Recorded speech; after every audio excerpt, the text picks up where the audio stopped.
Abra o texto sagrado, livro de Gênesis, capítulo 3. A palavra do Senhor diz: mas a serpente, mais sagaz que todos os animais selváticos que o Senhor Deus tinha feito, disse à mulher: é assim que Deus disse? Não comereis de toda a árvore do jardim? Respondeu-lhe a mulher: do fruto das árvores do jardim podemos comer, mas do fruto da árvore que está no meio do jardim, disse Deus, dele não comereis, nem tocareis nele, para que não morrais.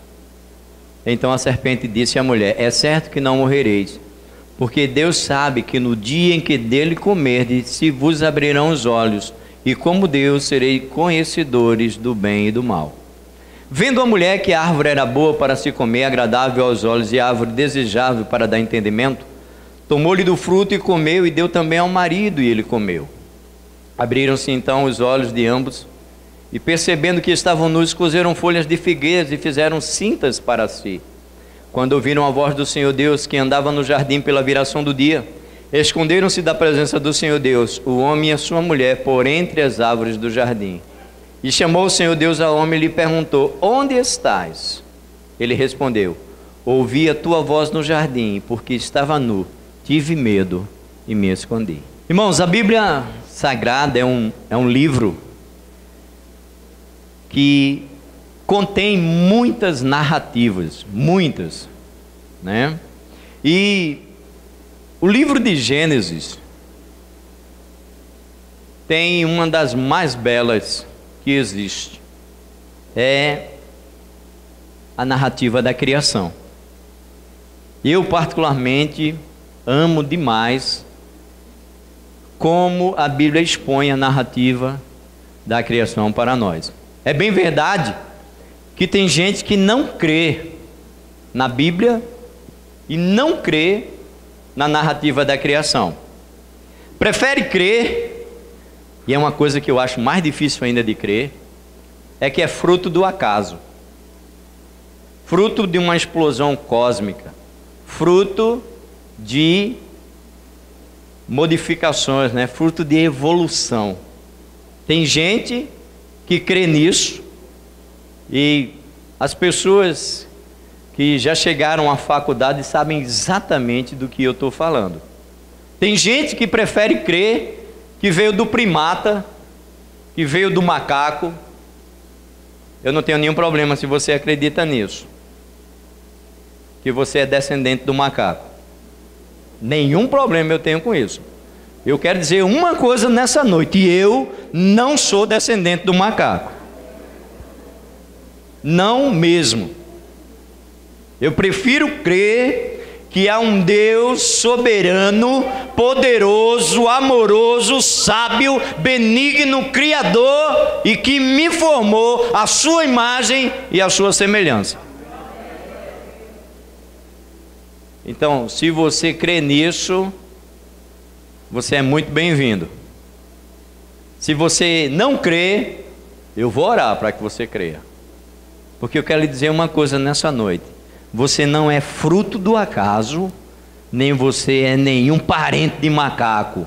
Você foi criado com um propósito pelo Deus Todo-Poderoso. E dentre essas narrativas, Deus faz o homem, Deus faz a mulher, e Deus coloca este homem e essa mulher como joia da criação. É o principal ser criado, é o homem. Deus o coloca para reger, para governar. Deus decide criar o homem porque Ele quer. Eu já ouvi alguém dizendo que Deus criou o homem para adorá-lo. É verdade, mas não só por isso. Não só por isso. Só o homem tem a capacidade de ser a imagem e semelhança de Deus, porque Ele fez isso. Deus criou esse homem à sua imagem e semelhança. Ele o colocou em estado de graça. Ele colocou moralmente santo. Mas a despeito de tudo isso, o homem é um ser livre, dotado de volição. E eu falava com os adolescentes, eu digo: você é um ser dotado de volição. E eles ficaram com a interrogação medonho na testa, do jeito que alguns irmãos estão aí. Volição é vontade própria. Deus não fez ninguém robô, ninguém autômato, não. Ele fez pessoas dotadas de vontade própria, para fazer as suas escolhas, se bem que essas escolhas é limitada. Eu já falei alguma vez, quem aqui gosta de ficar doente? Não tem um, mas fica, porque nessas horas nossa vontade não adianta de nada. Ninguém quer morrer, mas morre, não é verdade? Porque a gente não tem controle sobre isso. Então a nossa vontade está limitada, mas Deus nos formou nesse estado de graça, moralmente santo, mas deliberadamente o homem decide pecar. Deliberadamente ele decide desobedecer, ele se corrompe e ele passa a viver num estado de morte, de miséria e de pecado. E aí o mesmo livro que traz a narrativa da criação, uma das mais belas, traz também uma das narrativas mais tristes, se não a mais triste, a narrativa da queda. O homem agora está separado de Deus, está longe do Deus Altíssimo, porque ele decidiu desobedecer. Decidiu. Mas diante da queda de Adão, Deus estabelece uma saída. E a saída só é em Jesus Cristo. Aleluia. É por isso que eu e você estamos aqui hoje, porque o Senhor nos deu a saída. A saída é Jesus Cristo de Nazaré. Ele é o novo Adão. Aleluia. Mas irmãos, muitas vezes nós pecamos porque argumentamos: eu pequei por isso, eu pequei por aquilo. Já viu alguém falar assim para você? A circunstância, as questões do dia a dia me levaram a pecar.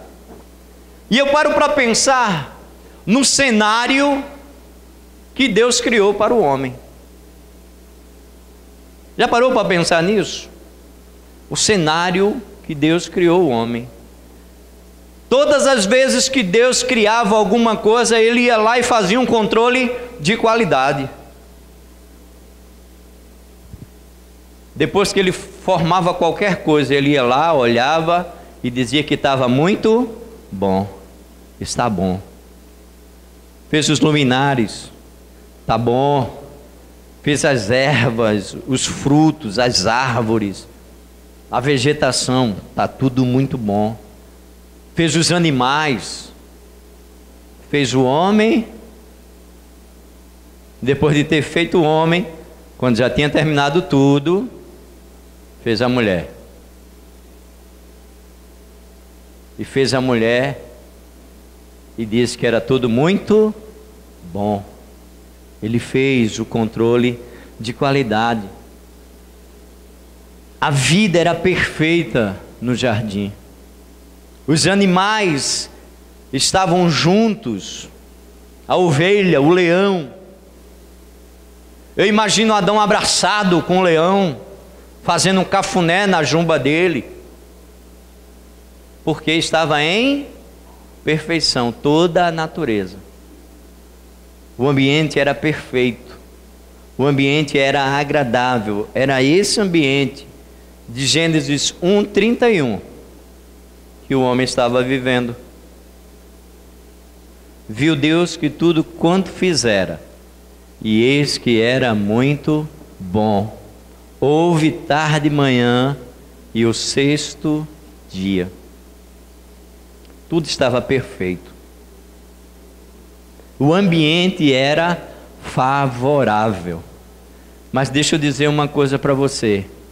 Independente do ambiente, quando nós confiamos em Deus, nós não pecamos. Mas um ambiente, a circunstância onde eu vivo, não me faz mais ou menos fiel. Ou eu sou fiel, ou eu não sou fiel a Deus. Então muitas pessoas tentam argumentar, porque da vida que eu vim, da família que eu vim, o ambiente que eu vivo, não há como argumentar diante daquilo que Deus quer.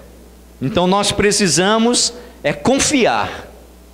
Ou confio e creio nesse Deus que fez todas as coisas, ou eu não confio e me deixo levar pela vida, né? Oi, leva eu, vida me leva. Não é assim. Ou eu creio que Deus tem o melhor para mim, ou eu não creio. Eu acho interessante, irmãos, que com Deus não tem meio termo. Você já parou para pensar nisso? Ou é sim, sim, ou é não, não. Não tem meio termo. O grande problema é que eu e você, nós somos tendenciosos ao pecado desde o início, desde sempre.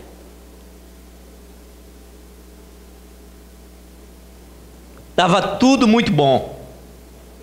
Tudo muito bom, tudo perfeito. Mas Deus estabeleceu uma ordem para o homem. Olha o jardim. De toda árvore do jardim você pode comer. Dessa que está no meio do jardim, não coma, porque no dia que você comer, você vai morrer.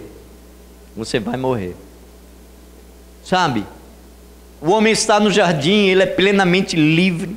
Deus não priva de absolutamente nada, mas lhe dá uma ordem.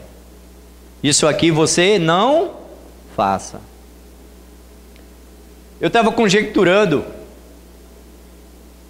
e eu pensei comigo mesmo e entendi que não havia nada de errado no jardim. Mesmo a árvore que Deus tinha dito não coma, eu não acredito que havia alguma coisa errada com aquela árvore. Não acredito. A questão era que sobre a árvore estava uma ordem. É feito quando o pai dizia para mim, não faça. Hoje não. O pai diz para o filho, não faça, ele faz e ainda ri. Não é não? Na minha época, se fizesse o couro ardia. Não faça, havia uma ordem. Mas o homem em estado de perfeição, irmãos, eles não obedecem. Decidem não obedecer a Deus. E se você olhar a Bíblia de Gênesis a Apocalipse, só tem uma coisa que Deus pede de mim e de você: obediência. Obediência a Deus, obediência à sua palavra. Se for obediente à palavra, eu me sairei bem e terei sucesso em tudo que eu fizer. É isso que a gente precisa entender. Ambos, homem e mulher, conheciam a ordem de Deus. Ainda em estado de perfeição, esse homem é seduzido e peca. E a Bíblia toda tem como primícia básica obedecer a Deus. Sabe? Eles estavam lá no bem bom, em perfeição, juntinhos. Mas aí Satanás vai tentar de tudo para seduzir o homem que foi criado à imagem e semelhança de Deus, para fazer ele pecar. E Satanás vai mexer com aquilo que nós somos fracos. Ele não vai mexer com aquilo que você é forte. Ele não vai mexer naquilo que eu sou forte. Vai mexer com aquilo que é a pele fina, aquilo que dói em nós. Essa manhã eu falava com os adolescentes, e os adolescentes estão mais antenados com a gente, que a gente, e eu dizia assim: qual o melhor celular do mundo? E na hora eles disseram: o iPhone X. Eu nem sei o que é isso, viu, irmãos? Mas os adolescentes já sabem. Pastor Hélio, o iPhone X é o melhor que tem, é o top de linha. Eu disse, é o top de linha, é o top de linha. E um computador que é top, um notebook, o MacBook. Não pergunta a mim o que é isso não, porque o Mac que eu conheço é aquele sanduíche que a gente come por aí. O iPhone X é beleza? É beleza. O MacBook é beleza? É beleza. Então eu vou colocar para vocês o iPhone X, o MacBook e um clipe de papel. E eu vou dizer para você, faça o que quiser com o iPhone X, o que você quiser com o MacBook, mas não toque no clipe de papel. Qual é a primeira coisa que vem à sua mente? Não é não? Primeira coisa que vem na sua mente é por que eu não posso? Mas foi isso que Deus disse, não faça. Porque no dia que você fizer, certamente você morrerá. Sabe, irmãos? O principal trabalho de Satanás é perverter a palavra de Deus. Sabe? Ele fez isso com o próprio Cristo, ou tentou fazer. Lembra? Deixa eu ler aqui para vocês. Mateus, capítulo 4.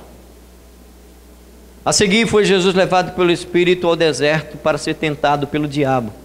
E depois de jejuar 40 dias e 40 noites, teve fome. Então o tentador, aproximando-se, lhe disse: se és filho de Deus, manda que essas pedras se transformem em pães. Jesus, porém, respondeu: está escrito, não só de pão viverá o homem, mas de toda palavra que procede da boca de Deus. Então o diabo levou a cidade santa, colocou sobre o pináculo do templo e lhe disse: se és filho de Deus, atira-te debaixo, pois está escrito, aos seus anjos dará ordem a teu respeito, que te guarde, e eles te sustentarão nas suas mãos, para não tropeçares em alguma pedra. Respondeu-lhe Jesus: também está escrito, não tentarás o Senhor teu Deus. Levou ainda o diabo a um monte muito alto, mostrou-lhe todos os reinos do mundo e a glória deles, e lhe disse: tudo isso te darei, se prostrado me adorares. Então Jesus lhe ordenou: retira-te, Satanás, porque está escrito, ao Senhor teu Deus adorarás, e só a Ele darás culto. Com isso o deixou o diabo, e eis que vieram anjos e o serviram. Satanás está usando a palavra para tentar perverter aquele que é a própria palavra. E ele não conseguiu. Aleluia. Sabe por quê? Porque o Senhor foi fiel até a morte no propósito que Ele tinha. Eu e você precisamos seguir esse exemplo. Foi essa estratégia, irmãos, bem definida que Ele usou com Eva. Ele adultera a palavra e engana a mulher. Primeiro ele mente. Ele disse assim: não morrerás. Certamente não morrerás. Ele está usando o quê? A palavra que Deus havia dito. Em segundo lugar, ele traz uma propaganda enganosa. Coisa muito comum nos nossos dias.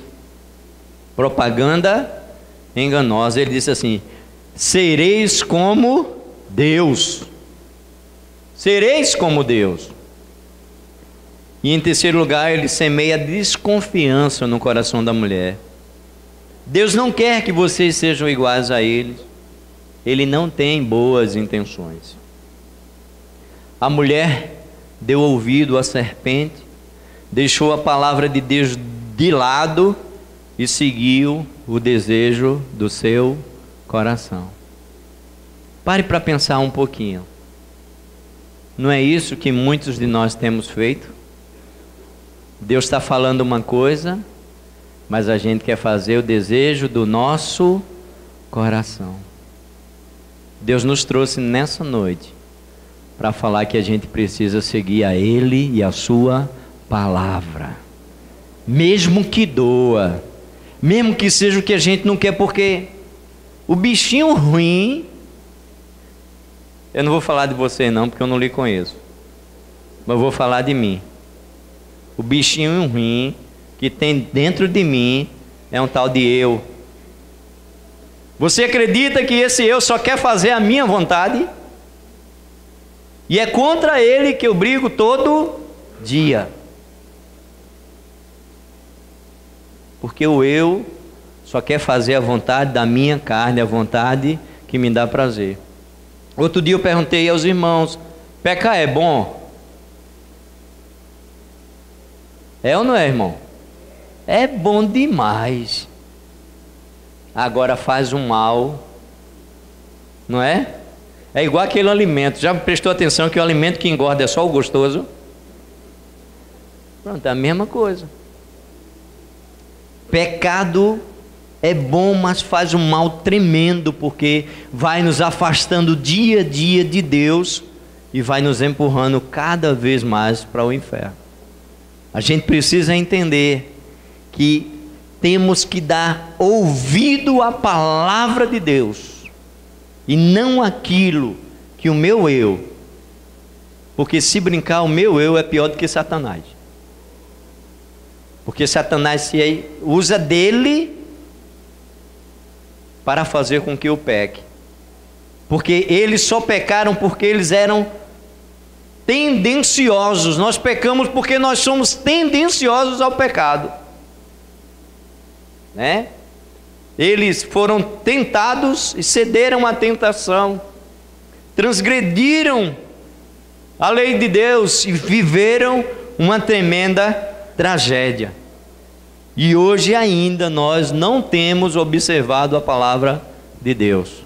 Precisamos voltar para as Escrituras.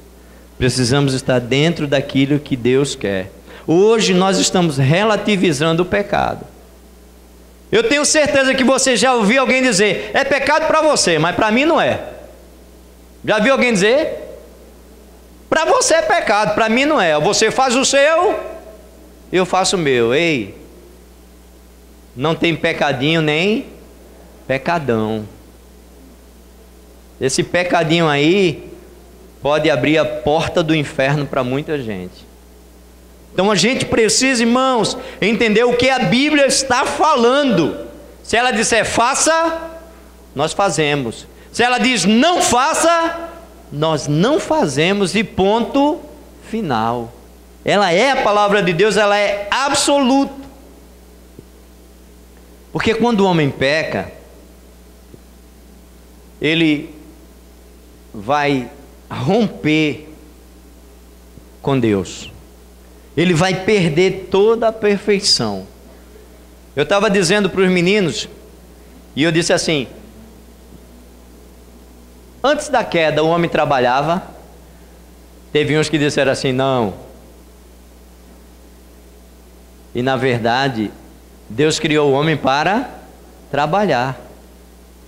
Tome conta da terra, governe, né? Cultive. Irmãos, pensa a quantidade de animal que o homem teve que dar nome.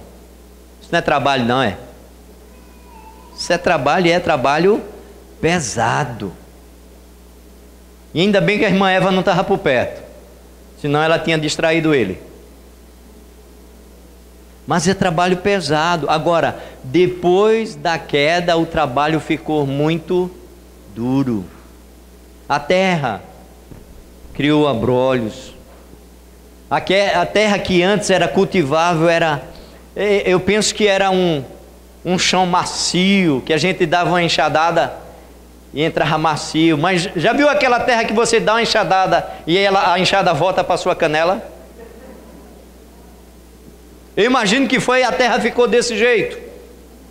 A Bíblia não diz não, diz que ela criou cardos e abrolhos, mas eu estou conjecturando que isso aconteceu, porque a terra entrou em estado de imperfeição, pela culpa daquele que era o regente da terra, o homem. Sabe, esse pecado trouxe consequências terríveis para todos os envolvidos. Para a serpente, o animal que deixou-se usar por Satanás, passou a rastejar sobre o seu ventre e a comer o pó da terra.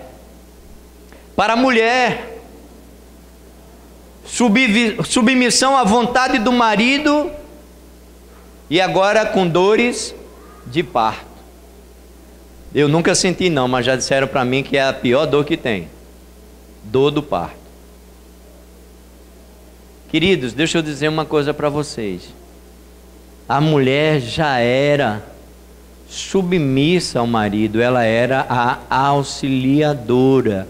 Quando a gente fala de submissão, a gente não está falando de inferioridade. A gente está falando de alguém que foi estabelecida para ajudar. Mas nesse caso, houve ajuda? Não. E aí a mulher agora vai se tornar insubmissa.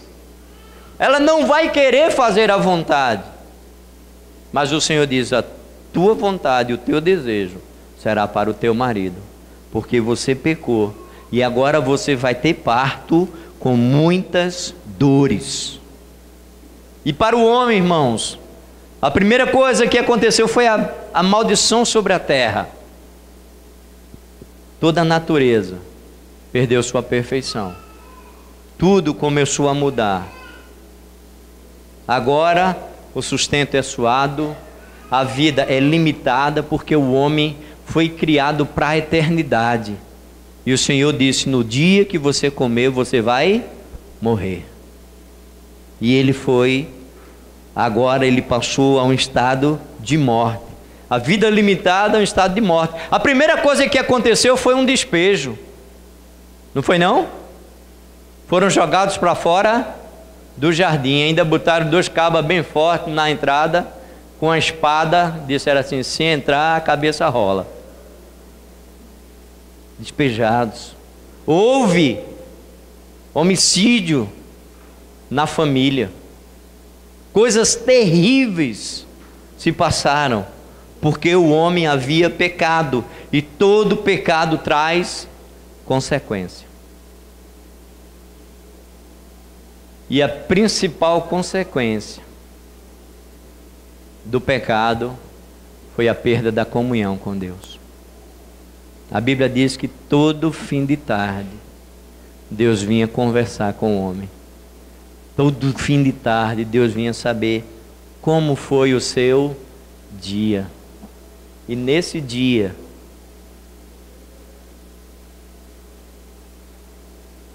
nesse fatídico dia, nesse dia de tragédia, quando Deus chama o homem se esconde. Ainda hoje, por conta do pecado, tem muita gente se escondendo de Deus. Mas Ele trouxe a mim e a você aqui para dizer que ainda continua me amando e te amando, e quer fazer em você uma nova criação. Aleluia! Bendito é o nome do Senhor. Foi terrível a perda da comunhão com Deus. Sabe, irmãos, o homem vai dizer: ouvi a tua voz no jardim, e porque estava nu, me escondi.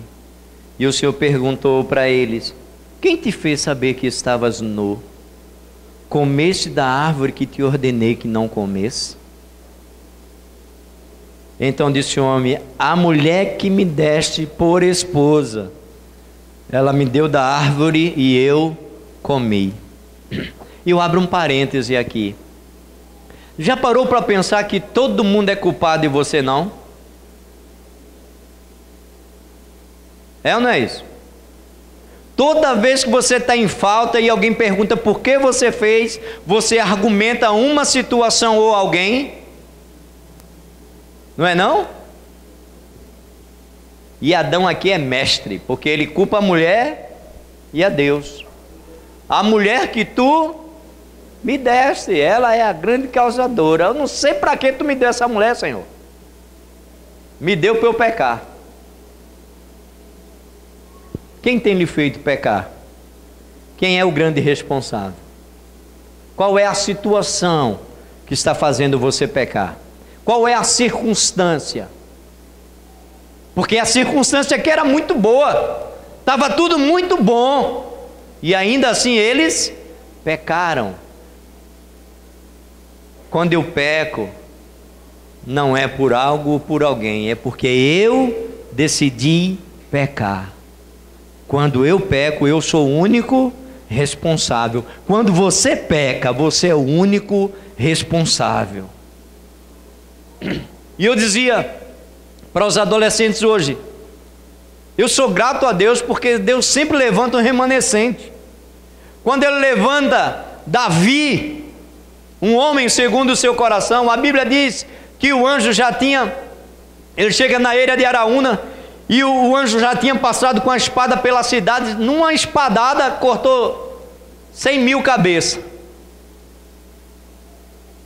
E ele olha para o anjo olha para ele e ele diz: Senhor, que mal fez esse povo?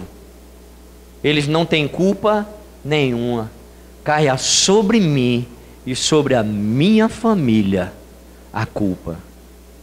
Ele estabelece, irmãos, aquilo que Deus espera de mim e de você. Deus espera que nós sejamos sinceros, que assumamos a nossa culpa. Aí por isso que a gente vê Davi peca, confessa, Deus perdoa, não é assim não? Porque ele era sincero, ele não atribuía a algo ou a alguém a sua culpa. Ele vai quebrar a síndrome de Adão.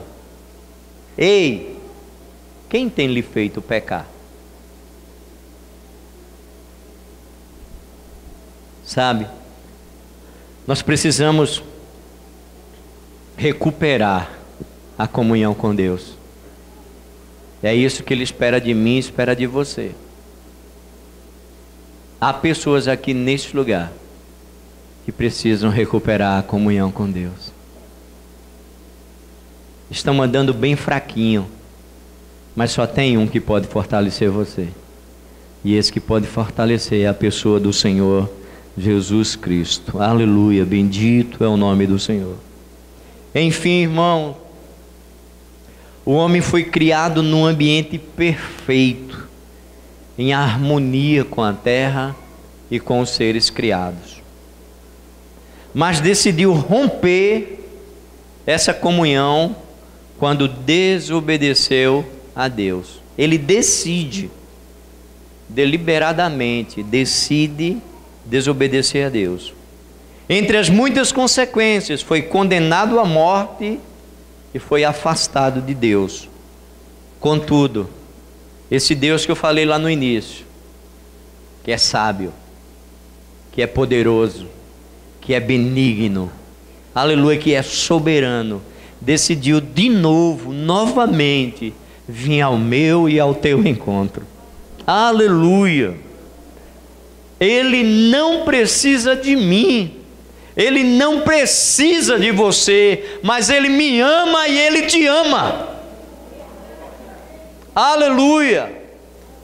O melhor que Ele tinha, Ele deu por resgate de mim e de você.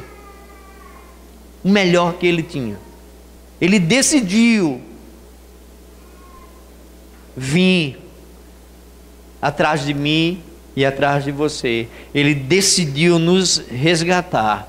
E Ele traz agora o novo Adão, Jesus Cristo. Aleluia. Olha o que Paulo fala em 1 Coríntios, capítulo 5, versos 21 e 22. 1 Coríntios 5, verso 21 e 22.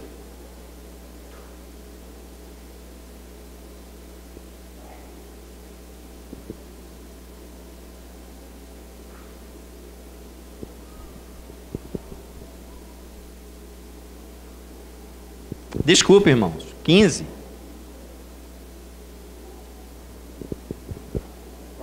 Primeira Coríntios 15, versos 21 e 22. Visto que a morte veio por um homem, também por um homem veio a ressurreição dos mortos. Porque assim como em Adão todos morreram, assim também todos serão vivificados em Cristo. Aleluia! Todos nós estamos afastados de Deus e da sua glória, mas quando Cristo morreu, Ele faz a ponte para que nós façamos o caminho de volta à conversão. Adão morreu porque desobedeceu a Deus. Cristo, nosso resgatador, morreu porque foi fiel até o fim. Se em Adão todos nós morremos, em Cristo todos nós somos vivificados. Aleluia! Se o pecado de Adão nos separou de Deus, o sacrifício de Cristo nos traz de volta à presença desse Deus. Aleluia! E é preciso que eu e você possamos entender nessa noite que é isso que Ele espera. É isso que Deus quer que nós façamos, que façamos o caminho de volta. E só vai poder voar nas asas do vento quem tiver abraçado com Cristo. Eu queria que você que está aqui nesse instante pensasse nisso. Você que já é crente, nós que já somos, o que tem nos afastado de Deus? O que nos tem afastado da comunhão com o Senhor? O que te tem feito sair da comunhão? Porque não é o pregar, não é o cantar que diz que você está em comunhão. É um sentimento interno. Não é nada exterior. É algo que é de dentro para fora. É assim que funciona com Deus. Mas nessa noite, Ele está chamando você para renovar a sua comunhão. Nessa noite, Ele está nos chamando para fazer o caminho de volta. Não é à toa que nós denominamos esse culto o culto do resgate. Porque o resgatador está aqui de novo. Aleluia. Porque Ele te ama. Porque Ele te quer na presença dEle. Nada nem ninguém tira isso de você. Mas precisa tomar uma decisão nessa noite. Alguém nessa noite que quer voltar a ter um encontro com o Senhor? Alguém nessa noite que decide entregar sua vida plenamente, sem nenhuma reserva, e dizer: Senhor, eu quero ser teu servo, e eu quero te reconhecer como Salvador da minha vida. Porque, irmãos, às vezes a gente fala assim, reconhecer. Deus é Salvador, Cristo é Salvador, eu querendo ou não, eu crendo ou não, mas eu preciso reconhecê-lo como meu Senhor e Salvador pessoal. Alguém nessa noite? Faça um sinal, levante sua mão. Você nem precisa vir aqui, a não ser que você queira. Alguém entre os que nos visitam, que decide nessa noite entregar sua vida a Cristo? Demore não, venha-se embora. Hoje é o dia.